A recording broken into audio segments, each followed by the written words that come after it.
What's up, bud? It's Rob. This is Apparel Success, and in this video here, I want to do a recap video of the Black Friday Cyber Monday sale that just took place.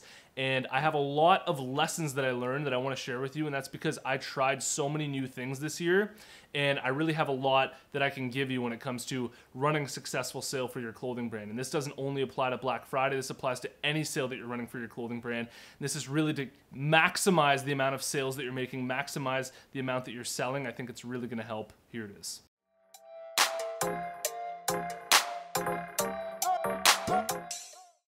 This channel here is sponsored by my buds over at DesignCrowd, and this is a very honest endorsement of a website that I've used and continue to use to create very specific designs that I'm looking for, okay? And so if you're interested, I have a special $100 VIP offer for Apparel Success viewers only. You can head over to www.designcrowd.com/apparel to learn more, or simply use the discount code APPAREL when you post a project on DesignCrowd.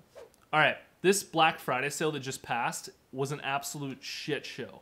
We ran it from Monday, November 25th until Monday, December 2nd. And this is the first time that I'd ever run a Black Friday sale for one whole week. Usually I run it from the Black Friday day until Monday, so it's only a 4-day sale. And running this sale for a week taught me a ton about the different types of consumer behavior that are out there when it comes to how you're structuring your sale, how many days your sale lasts. All of that matters way more than I thought it did, and I can't wait to explain this to you. In previous years when I'd start my Black Friday sale, because it was only a 4-day sale and it was going until Monday, the second I launched that sale on Friday, it was like a river of orders, okay? It was like 50 orders, and the day was just absolutely jam-packed with people purchasing all the time. And that's because I think your audience feels like they only have a small amount of time to do this. And the second they see about your sale and they see that it's only 4 days long, they're much more likely to act on purchasing, rather than what I did this year, which is I had an 8-day sale. It was Monday to Monday, which I know is 1 week long. You think that might be 7 days, but it was actually 8 days because it was the full day Monday and the full last day Monday. And what happened this year that was really, really scary and really tough to go through mentally was when I launched this sale on the Monday, I didn't get as many orders right away. And I was expecting, just like in previous years when I launched my sale, that on that Monday, I thought it was just gonna be like, just like previous years where it was crazy amount of sales coming in. And what happened this year was when I launched the sale on the Monday, because I said, you know, this offer expires Monday, December 2nd, and it was only November 25th, people weren't as quick to act. People felt like they had time and they could actually think about the decision to buy. And so what ended up happening was on that Monday, I still got a bunch of orders, still got dozens of orders, but it wasn't the same punch that it normally has on that Black Friday when I launched on a Black Friday. And so what happened here was I almost went into like a panic mode. I almost went into this state of like, holy crap, I launched this sale. Normally it goes so well. What the hell is happening? What the hell am I doing wrong? And what I had to do was actually be patient, because people generally when they're buying, they'll put things off to the last minute. I mean, even think about you when it comes to like schooling. I know for me when it came to school, like if I had an assignment due, 10 days from now, there's no way that, or there's very rarely that I'd actually start that assignment like well in advance and finish it well in advance, right?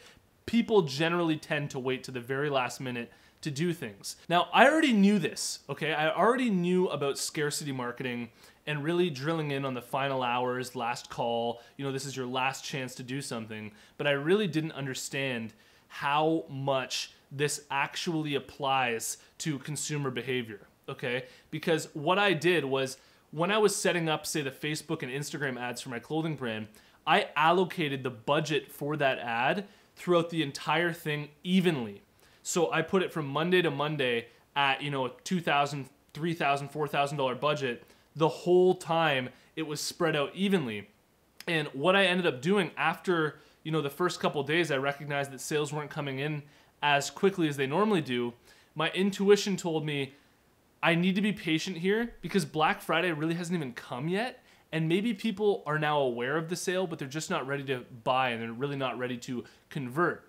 So what I did is on the fly, I reallocated the budget in my sale to being primarily at the end of my sales. So the $4,000 budget that I set up for my ad campaign on Instagram and Facebook that was spread across evenly, I changed that on the fly on like Tuesday or Wednesday to spending way less up until Friday. And then when Friday got here, I spent more. And then literally by the end, on the Monday, I spent like 50% of the entire budget. And what ended up happening was that worked very, very well, because if you spend your budget huge in the last couple days and those ads are set up right, the creative of those ads are set up right, where you're actually amplifying the scarcity in the ad and you're actually saying final hours, this is your last chance, what happens is it's pretty much this perfect storm of spending the most amount of your budget to reach the biggest audience, while at the same time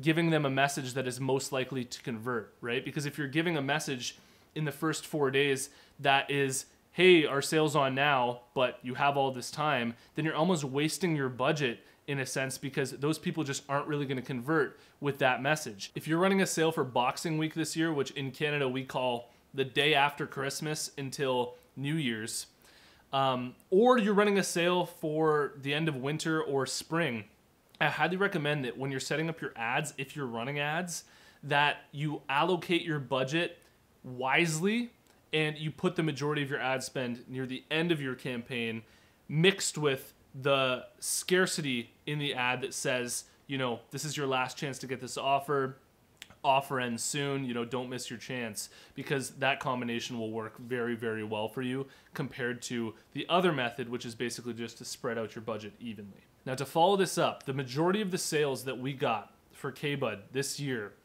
in a $4,000 ad spend didn't even come from that ad spend, okay?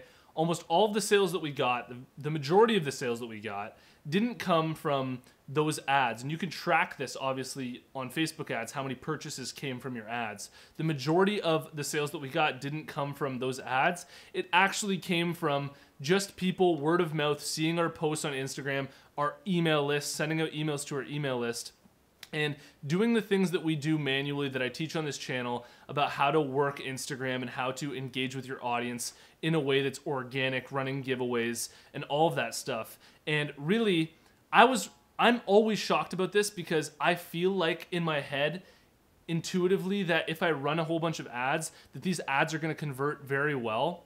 And honestly, I spent a ton of time designing these ads and making sure that these ads looked really good, and I was really confident in them, and they still did well. They still brought in a bunch of purchases and a bunch of orders.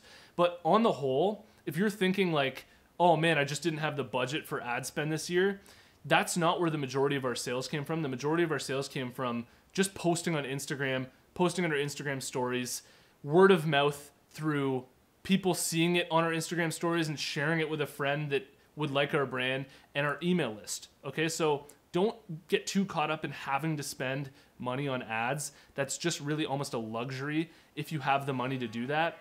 But if you don't have the money to do that, really focus on engaging, because that is still such a massive thing when it comes to building relationships that actually will end up turning it into something where they actually want to buy your brand. I think overall this year was extremely stressful on me mentally, because I ran the sale for 8 days, and normally I only have 4 days to, you know, freak out and think about how things are going to go and just kind of be crazy in my own head.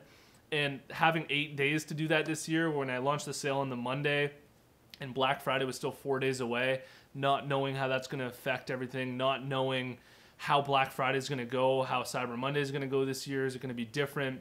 Just all those thoughts running through your head, and almost every second waiting for orders to come in, watching orders come in, assessing how things are going. It's just very overwhelming. And I know that if you're watching this right now, and if you just put out a Black Friday sale for your own clothing brand, that you know what I'm talking about, where it can kind of get crazy mentally and almost be this like super stressful thing.